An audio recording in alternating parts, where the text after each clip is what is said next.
What's going on, guys, and welcome back to the Gould's Gaming and Tech channel. Today I came to give you what you need, get you from point A to point B without wasting any time. So today we're going to talk about the iPhone 13's tips and tricks, the ones you actually want to know to get the most out of using your device. But before we get into that, if you're appreciating any of this content, make sure to hit that subscribe and that like button. Helps your boy out a little bit. So let's get into it. All right, everybody, so these are going to be my top 10 tips and tricks for the iPhone 13 for the everyday user and to get the most out of the device. So first thing on the list is the background noise. Now, I'm a zen, peaceful, love everybody, call me a hippie, whatever you want. I'm a zen kind of guy, so I like to meditate, relax, be in my own thoughts, listen to the quietness, and get some white noise as well. So on the iPhone, you can go to your control center, swipe down, and go to the background noise option. It looks like a little ear. You click on that, and then you turn it on, and then you will see several different options of the background noise you want to select. You can pick ocean, rain, so on and so forth. You just pick whatever sounds best to you, and whether you're trying to meditate, fall asleep, read a book, whatever you're trying to do, they have some different options there so you can zen out, be peaceful, create that positive energy that we like, and just Alright, the tip or trick number 2, however you want to view it, is the hide your home screen option. Or I guess if you don't consider it a home screen, just some different screens you have on your home screen. So to do that, all you have to do is press down and hold on the screen as you would to get rid of a widget, move things around, or edit anything on your home screen. Press those 3 dots at the bottom that kind of notifies you that you have different screens. It might be more dots depending on how many screens you have, but just tap those dots at the bottom that's kind of gyrating a little bit, and then it's going to show you your home screen options. So you can either click the check mark on or off. By doing that, you will hide certain screens. It's not deleting it, it's just hiding it for whatever reason you may need to do that, but it will hide those screens, and you can always select it on at a later time.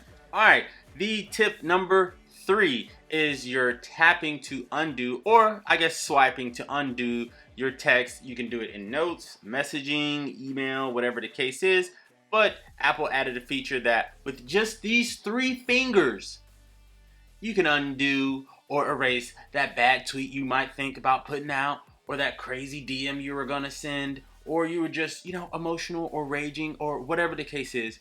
3 fingers, swipe to the left, and it's all gone.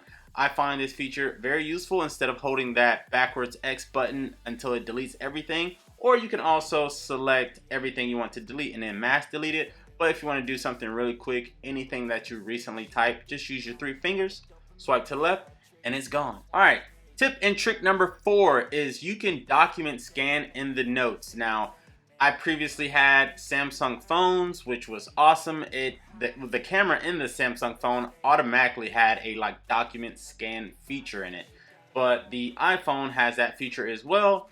If you go to notes and then you click on the camera icon, one of the options would be you can either take a photo, you can use the camera to take a photo or video, you can scan a document, and you can do other things. But if you click on the scan document and you have a piece of paper, form, tax document, whatever the form is you have in front of you, you tap that to scan. It will scan the actual item of that document into your notes. So if you need that for future reference to recall your memory or to go back to it for whatever reason, you have the actual document in front of you. All right, tip and trick number 5 is you can copy text from your camera. I use this so much. I can't express how much I use this. But I guess the 3 so's kind of, hinted to how much I use it. Go to your camera, hold it over whatever you're trying to scan or copy, whatever the case is. I just hold the camera over the actual text. You're going to see a little text icon, little squarish, roundish box at the bottom of the screen. You click that, and then it's going to select those texts from that option. So it's going to look like it's taking a picture, but it's not. It's not taking a picture that saves in your photo, but it's essentially taking a picture of that document. And then you can press and hold on the text you see and select all if you want. You can either translate it, copy it, whatever you want to do with it. I usually copy it and paste it in my notes, but also you can translate as well. Very useful feature. All right, tip and trick number 6 is you can set your focus. So we're all adults. If you're not an adult, I'm sure you have a busy life too, because we're not excluding anybody here on the Gould's Gaming and Tech channel. Everybody's important. We love everybody. Positivity. But anyways, I digress. You can set your focus preference. So if you're driving, if you're at a movie, if you're spending time with family, friends, significant other, you're at work, whatever the setting may be, you can set your focus. So you just scroll down and the control center and then click on focus, and you'll have some options there. But once you click on whatever option it is, it will basically put your phone in do not disturb. So it's essentially focusing on whatever that setting is. So for example, if I'm going to work, or if I'm at home, or if I'm driving, I can set the focus to driving, for example, and you can select who you want to receive information from, text messages, phone calls, when you're in that setting. Everything and everyone else will be excluded, but you can manually set who you want to or what you want to receive information from. So if I'm driving, I only want so-and-so people to call me, or whatever the case is. I'm not going to text back. And then you can set a default text of, hey, I'm driving, I'll get back to you whenever I'm finished, or hey, I'm at work, I'll get to you when I get out of this meeting, whatever the case may be. Tip and trick number 7, notification summaries. I didn't really know too much about this coming from an Android phone. You don't want to constantly get notifications all the time. Bing, bing, bing, bing, bing. I get tired of the damn bings all the time. I want to take a step back, and if you want to look at something later, this is the perfect feature for you. So if you go into settings and then you go to notifications, at the top you will see notification summary. You can select whatever app you want to receive a summary from and what times you want to receive a summary from that app at a later time. You can set the time for that. So for example, maybe the ESPN app. There's always something going on in sports. There's never a dull moment in sports, obviously. So you don't want to hear about every trade, every injury, every score, every game at every single minute that it happens.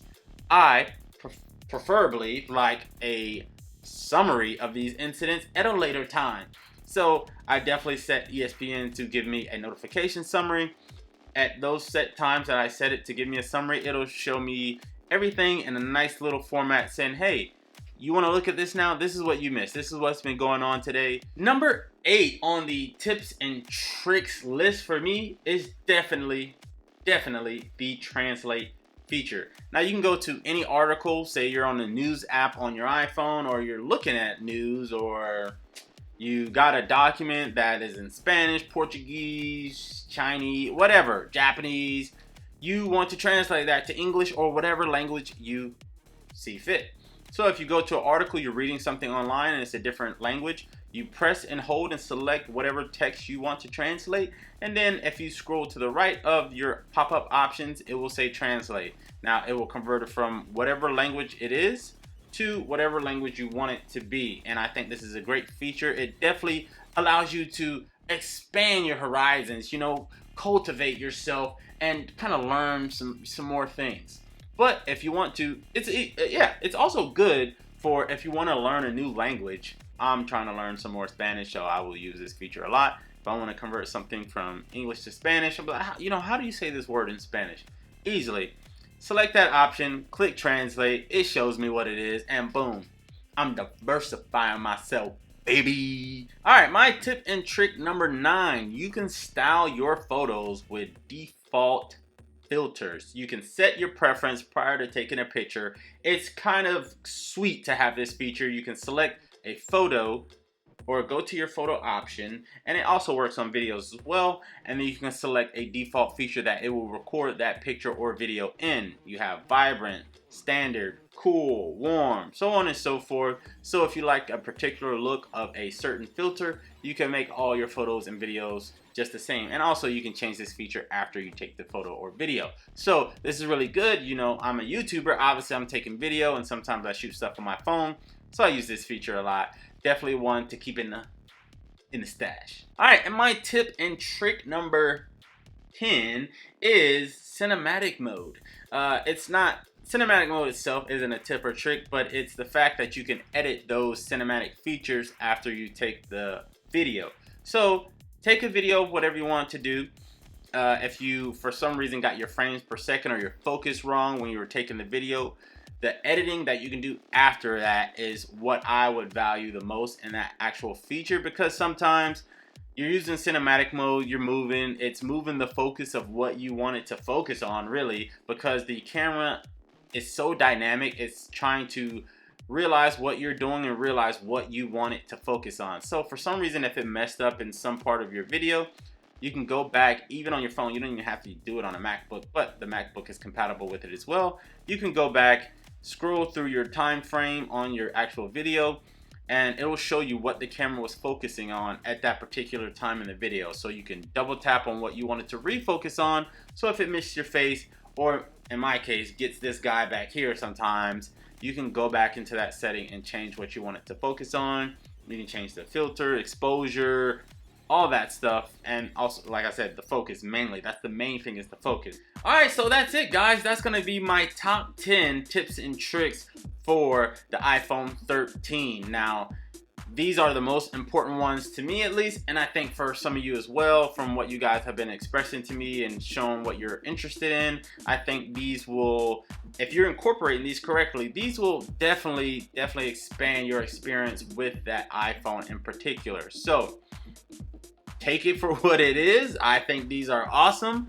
Use that phone to the best of your ability, man. This thing is a beast of a machine, and you want to use all those features. But like I said, I like to keep this bad boy short and sweet. I thank you guys for tuning in. We're making moves still on Gould's Gaming and Tech. We're not slowing down. I love you guys. I love you guys as always, and I'll see you in the next one. Peace.